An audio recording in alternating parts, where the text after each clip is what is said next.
Kecoh di setiap platform media sosial selepas akhbar berbahasa Cina Xinchu Daily memaparkan ilustrasi jalur gemilang tidak lengkap dengan ketiadaan bulan sabit di muka hadapan akhbarnya.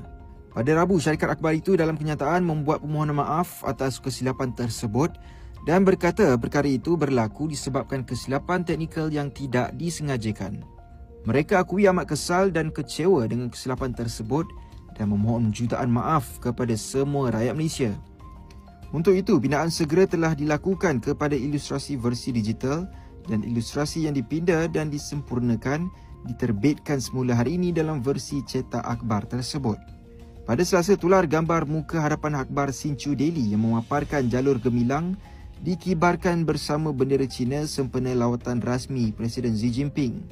Ia lebih menimbulkan kontroversi dan kemarahan orang ramai kerana logo bulan yang tidak dipaparkan itu merupakan simbol kepada Islam yang dijadikan sebagai agama rasmi negara.